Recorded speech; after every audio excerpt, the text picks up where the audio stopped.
ஒரு middle class குடும்பத்தின் வீடு வாங்கும் கனவு நனவானதா என்பதே 3BHK.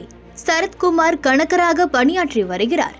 மனைவி தேவயானி, மகன் சித்தார்த், மகள் மீதா என அழகான குடும்பம்.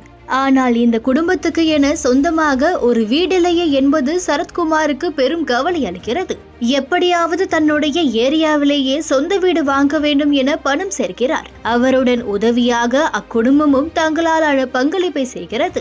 ஆனால் வாழ்க்கை அவ்வளவு எளிதானது இல்லை என்பதால் உடல்நிலை, கல்வி, நிலத்தின் விலையேற்றம், திருமணம் என பல காரணங்களால் வீடு வாங்கும் கனவு தடைப்பட்டு கொண்டே இருக்கிறது.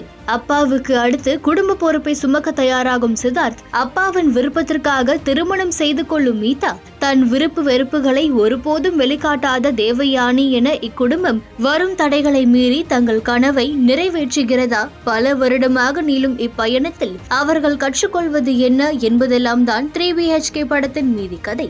இந்த படத்தின் முதல் பலமே ஒரு எமோஷனலான கதை களத்தை சிறப்பாக எடுத்திருப்பதுதான். அரவிந்த் சச்சிதானந்தம் எழுதிய சிறுகதையை மிக அழகாக விரிவாக்கி இருக்கிறார் இயக்குனர் ஸ்ரீ கணேஷ். முக்கால்வாசி இந்திய குடும்பங்களின் மனநிலையை பிரதிபலிக்கும் ஒரு களம். அதற்குள் ஒரு குடும்பத்தின் கம்மிங் ஆஃப் ஏஜ் கதை போல படத்தை கொடுத்திருந்த விதம் சிறப்பு. நடிகர்களில் அத்தனை பேரும் மிகச் சிறப்பான பங்களிப்பை செய்திருக்கின்றனர். குடும்ப தலைவராக சரத்குமார் அதிர்ந்து பேசாத, தான் தோற்றுவிட்டோம் என்று கலங்குகிற, குழந்தைகளுக்கு பிடித்ததை விட எது பாதுகாப்பு என யோசித்து அதை திணிக்கிற ஒரு சராசரி இந்திய தந்தையை பிரமாதமாக பிரதிபலிக்கிறார். முதல் பாதி முழுக்க சரத்குமாரின் ஆக்கிரமிப்பு என்றால், இரண்டாம் பாதியை அழகாக கையாள்கிறார் சித்தார்த். தன் வாழ்வின் ஒவ்வொரு முடிவையும் பிறர் எடுப்பதை பொறுத்து கொள்ளும் ஒரு கட்டத்தில் உடைந்து அழும் இளைஞனாக கண்முன் நிற்கிறார். பள்ளி காட்சிகளில் அவர் உருவம் அத்தனை பொருத்தம் இல்லை என்றாலும் நடிப்பால் குறைகளை மறக்க வைக்கிறார். மீதா ரகுநாத் குடும்ப பொறுப்புகளை தன்மையாக எதிர்கொள்வதும் திருமணத்துக்கு பிறகு பிரச்சனைகளை பற்றி கூறி வெடிக்கும் இடமுமாக கவர்கிறார். தேவயானி, சைத்ரா நடிப்பில் குறையேதும் இல்லை. அதே சமயம் அவர்களுக்கு படத்திற்குள் அழுத்தம் எதுவும் இல்லை. சொந்த வீடு என்பது மரியாதை என்பதாக கதை ஆரம்பித்தாலும் அதை ரொமான்டிசைஸ் செய்யவில்லை. வாடகை வீட்டில் வசிப்பவர்களை அதன் உரிமையாளர்கள் நடத்தும் விதம், இதனால் சொந்த வீடு வாங்க வேண்டும் என்ற நெருக்கடி உருவாவது, அதன் பொருட்டு வாங்கப்படும் கடன், அந்த கடனை அடைக்க பிடிக்கிறதோ பிடிக்கவில்லையோ ஒரு வேலைக்கு சென்று EMI கட்ட ஓடுவது என இந்த சமூக சுழற்சியை படத்தில் பதிவு செய்திருந்ததும் சிறப்பு.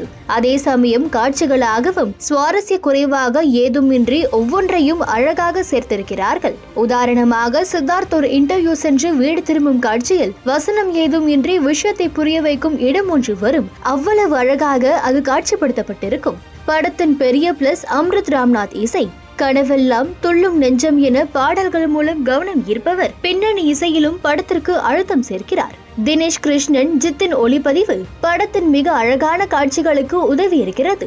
வீடு வாங்கும் கனவு தடைப்படுவது, மீண்டும் அதற்காக குடும்பம் முயல்வது என்ற சூழலை எங்கும் தேங்காமல் நகர்த்துகிறது கணேஷ் சிவாவின் படத்தொகுப்பு. படத்தின் குறைகள் என்ன பார்த்தால், ஒரு உடம்புக்குள்ள 1 கோடி வியாதியா என்பது போல் ஒரு குடும்பத்துக்கு இத்தனை பிரச்சனையா, இவர்கள் வாழ்க்கையில் நல்லது என எதுவுமே நடக்காதா என்ற அளவு சோக லெவல் ஓவர் டோஸ் ஆக இருக்கிறது. அதே போல படத்தின் மென்மையான டோனும் சற்று நாடகத்தன்மையை கூட்டி சீரியல் தன்மை கொஞ்சம் எட்டி பார்க்கிறது. ஆனால் படத்தில் இருக்கும் ஒரு முழுமை நம்மை கவர்கிறது. சின்ன சின்ன விஷயங்களை இறுதியில் கொடுப்பது மிக அருமை. முன்பு சொன்னது போல படம் ஒரு மிடில் கிளாஸ் குடும்பத்தின் வீடு வாங்கும் கனவை பற்றியதாக துவங்கி அந்த பயணத்தின் ஊடாக தங்கள் குடும்பத்தை பற்றி தாங்களை கண்டுகொள்வதாக நிறைவடைகிறது. நிச்சயமாக சின்ன குறைகளை கடந்து பார்க்கையில் மிகவும் நெகிழ்ச்சியை கொடுக்கும் ஒரு படமாகத்தான் இருக்கிறது இந்த 3BHK.